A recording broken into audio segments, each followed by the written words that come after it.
Je vous assure, c'est à n'y rien comprendre. Moi, je comprends. Je suis perdu. Je répète que Laurent Wauquiez dépose un amendement pour un moratoire à l'Assemblée nationale. C'est le chef des Républicains à l'Assemblée nationale. Cet amendement n'est pas accepté au Sénat où ils font l'exact contraire. C'est le rat des champs et le rat des villes. Je vous assure, c'est invraisemblable.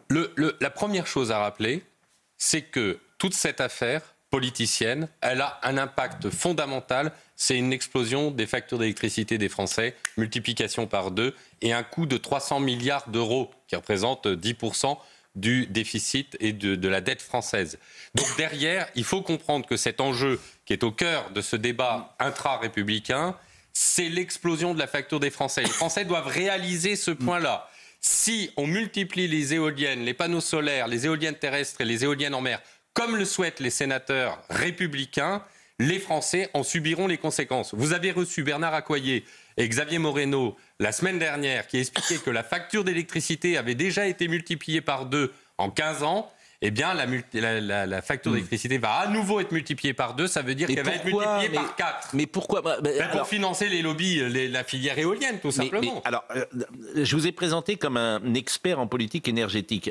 C'est toujours important de dire d'où on parle. Les gens vous connaissent pas, Fabien Bouglet. Bon, est-ce que vous avez un engagement politique ? Je n'ai aucun engagement politique. Quelle est votre formation ?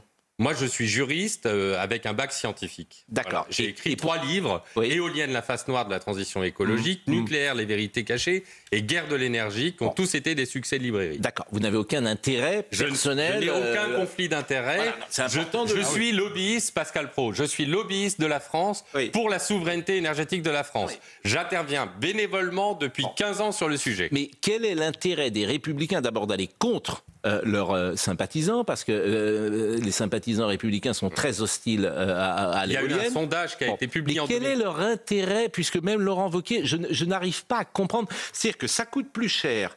Je l'ai dit, ce n'est que 20% exploitable en capacité de production. C'est fabriqué en Chine, c'est des fonds de pension, etc. Quel est l'intérêt ? Enfin, un enfant de 15 ans, et on produit plus qu'on ne consomme. Donc on n'a même pas besoin de créer. Tout à fait. Donc pourquoi ? Et ça coûte 300 milliards. Bah vous avez... Donc, ou alors on se suicide et on va directement dans la mer, tous ensemble avec nos éoliennes. Bah vous avez une c'est tension. Horrible. Bon, vous avez une tension. Je voudrais comprendre. Moi, qui travaille avec tous les partis politiques, je suis l'activité des partis politiques dans ce secteur, quel que soit le parti politique. Les Républicains ont une guerre interne au sujet des énergies intermittent. Eh bien parce que vous avez d'une part des personnes comme Julien Aubert qui ont fait un rapport dans la commission d'enquête parlementaire de 2019 qui expliquait que c'était une catastrophe. Et puis vous avez derrière Jean-François Copé qui vient d'être nommé responsable du programme des Républicains et qui est avocat d'exploitants éoliens et qui a même demandé une condamnation de 44 millions d'euros pour un village qui refusait les éoliennes. Oui, c'est ça le sujet. Qu'est-ce que vous voulez dire ? Que Copé a un conflit d'intérêts ? Quand vous êtes avocat et que vous êtes avocat des exploitants éoliens, que vous demandez à un village de payer 44 millions d'euros parce qu'il refuse les éoliennes, un village de Gueux de 200 habitants, et que vous êtes responsable du programme, ça a forcément une influence sur votre... Monsieur Copé nous écoute peut-être, il aura le droit à la réponse, bien évidemment, demain. Mais c'est public, c'est public, c'est un phénomène public, son intervention dans la filière éolienne. Copé n'est pas le responsable, il n'est pas responsable du projet républicain. D'un exploitant éolien allemand. Oui. C'est-à-dire il est avocat. Non mais ça, il a le droit. D'accord, mais enfin, quand vous êtes responsable parti politique et d'un des plus grands partis politiques français qui veut la souveraineté énergétique avec le développement du nucléaire, ça pose incontestablement un problème. Le vice-président, il y a 13 vice-présidents des LR, et il y en a un qui est chargé de l'écologie, il s'appelle Antoine Vermorel-Marc. Vous le connaissez sans doute.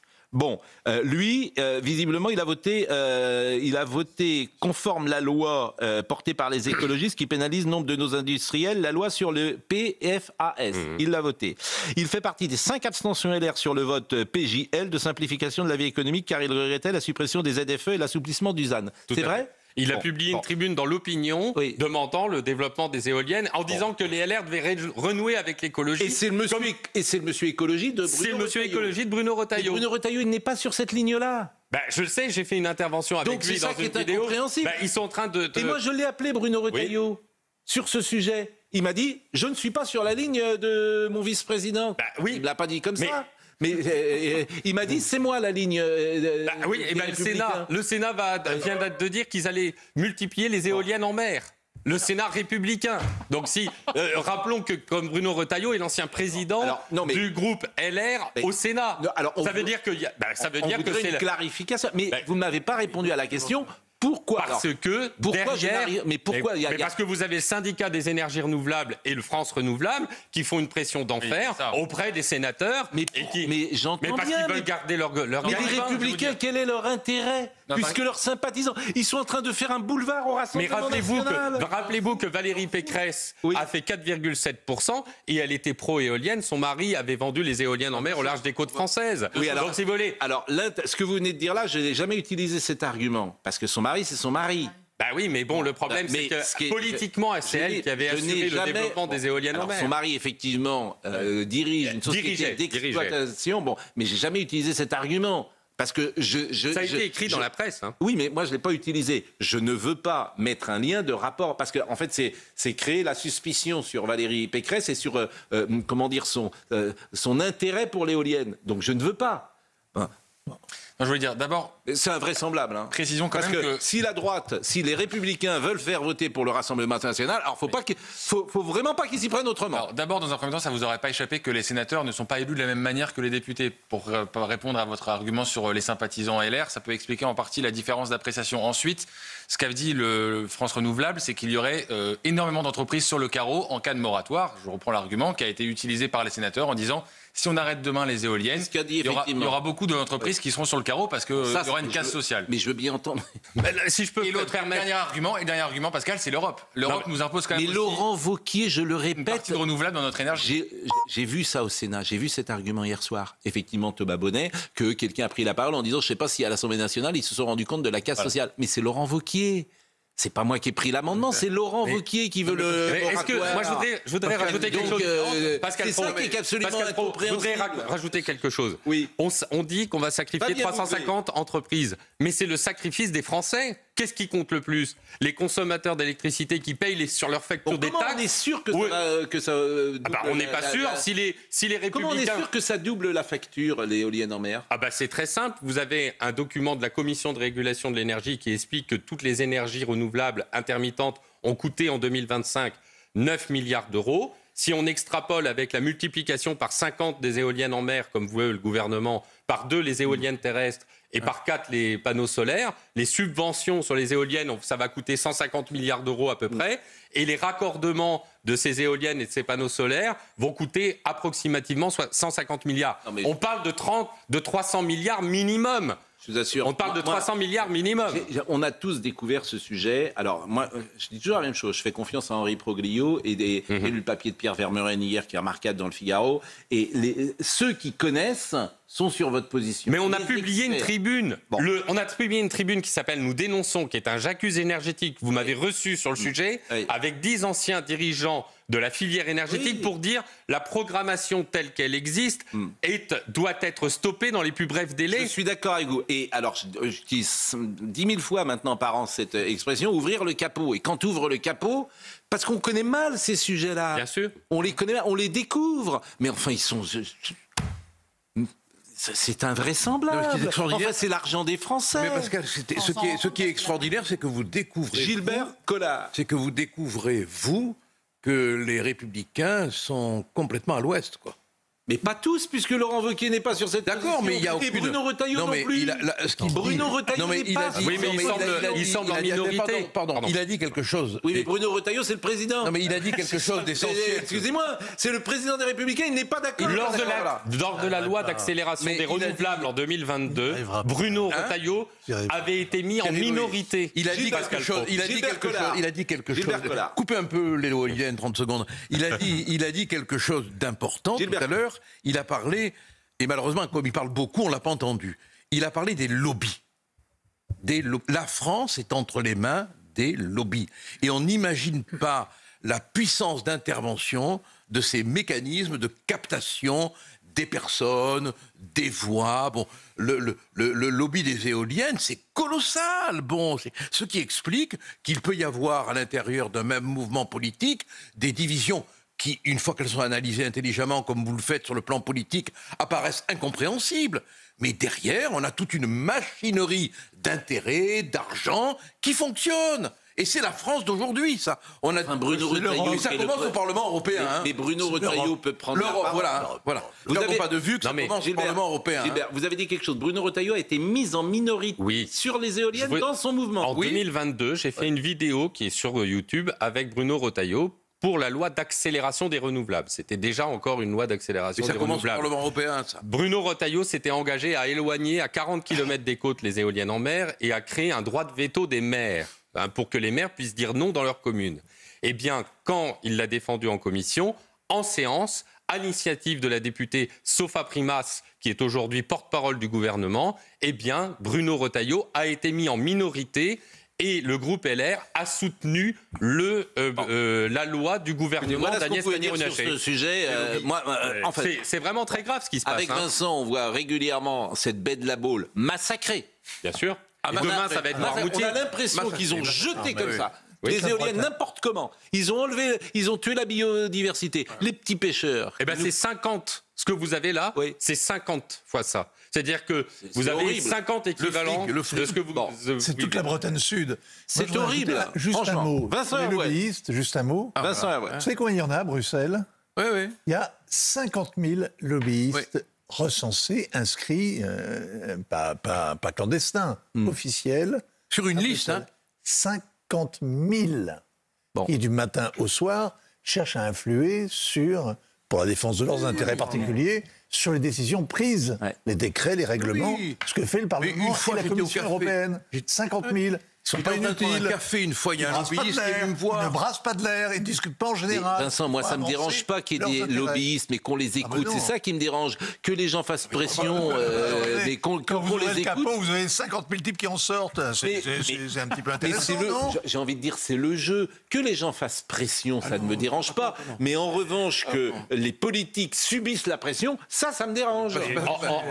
C'est ça qui me dérange. Éric Nolot. Vous avez une extraordinaire naïveté. Oui. Parce que, du reste, c'est tout votre charme, cette naïveté, oui. Oui, je crois. Non, mais moi, je vous assure, je trouve ça horrible, les éoliennes. Donc, je le dis, quand je vous regarde, je vois Jeanne d'Arc, c'est extraordinaire. Hein, parce que vous n'imaginez pas... Je ne voudrais pas finir comme elle. Quoi qu'avec la chaleur. Hein.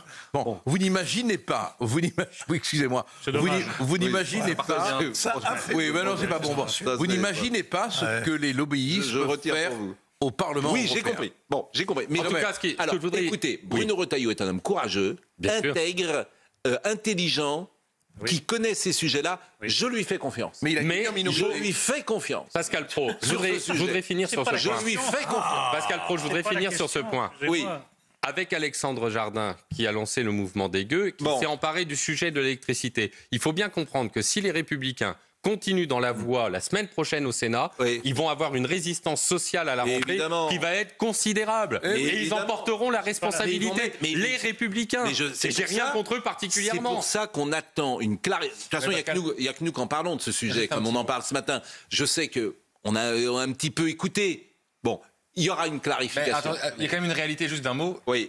Bruno Retailleau ne peut pas ouvrir des fronts politiques en permanence avec le président de la République aussi. C'est-à-dire qu'à un moment donné, il est déjà en conflit, entre guillemets, sur le dossier algérien. La cohabitation, elle commence à devenir compliquée parce que si vous êtes en désaccord total avec la Macronie surtout. Nous, on en parle. L'énergie, on en parle depuis le 1er janvier 2025.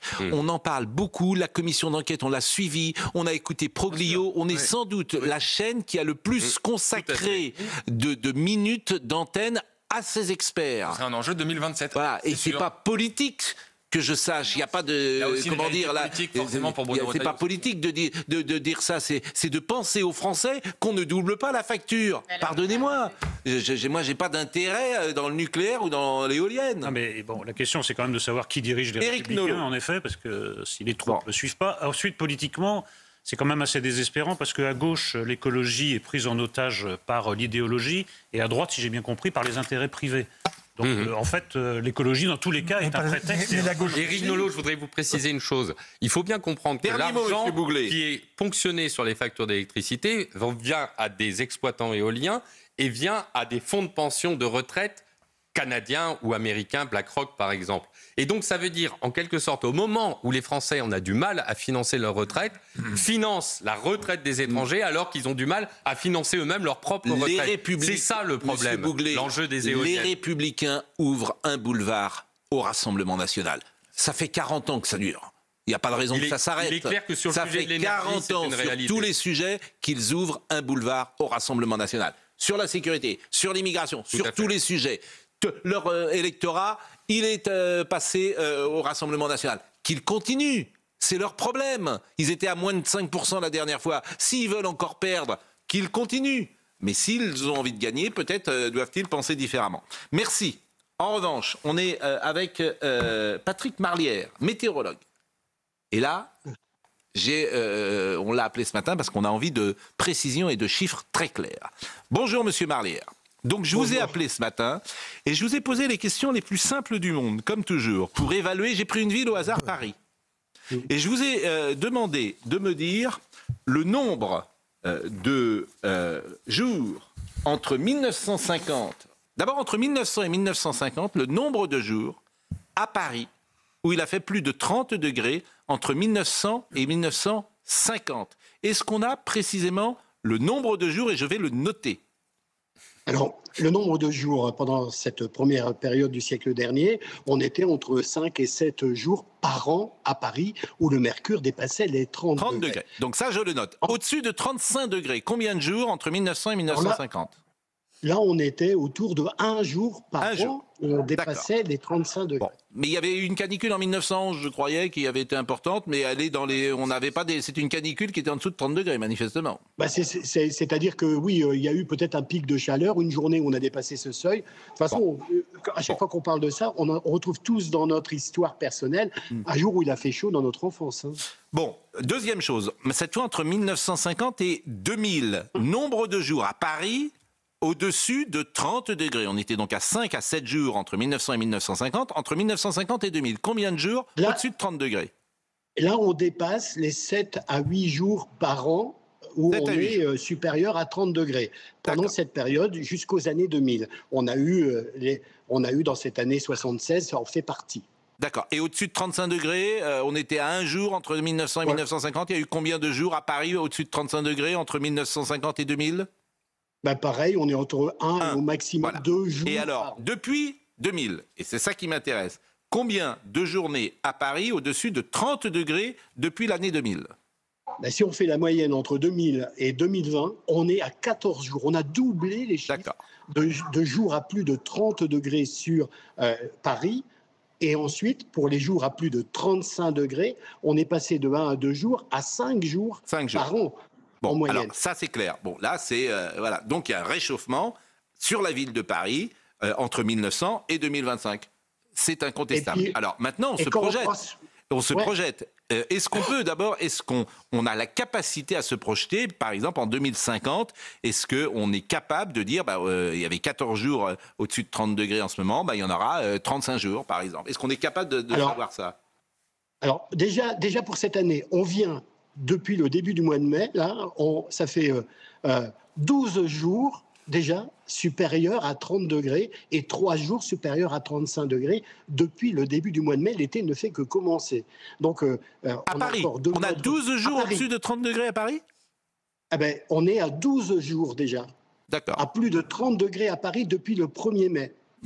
Et 3 jours supérieurs à 35 degrés, dont la veille, dont la journée d'hier, et certainement celle d'aujourd'hui, qui va peut-être dépasser ce seuil. Donc là, pour cette année 2025, on va être dans les records. Et puis quand on se projette dans les années à venir, donc pour 2050, les chiffres sont un peu plus inquiétants parce que là, on passe à 22 jours par an à plus de 30 degrés et on passerait à plus de 10 ou 15 jours par an à plus de 35 degrés. Donc ça devient inquiétant pour toute l'activité économique qui est tributaire de ces chiffres. Parce que 35 degrés, par exemple, sur le réseau SNCF, je peux vous dire que ça impacte beaucoup de choses et notamment la réduction de circulation des TGV, en tout cas la réduction de leur vitesse.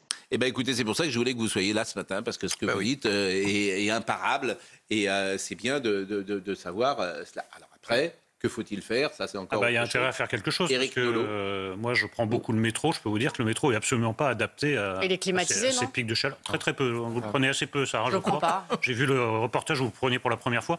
J'en suis à 25 000 fois.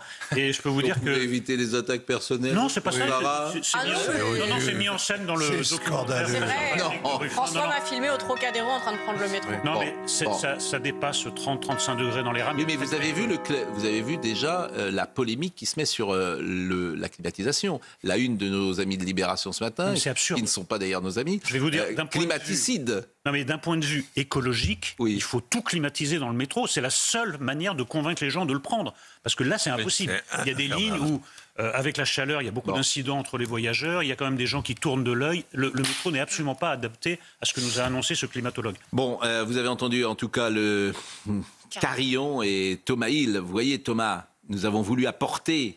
Vous avez écouté. Vous n'êtes pas assez inquiet sur ce qui se passe parfois sur le climat. J'ai vu que vous étiez embêté parce que ça n'allait pas du tout dans votre sens.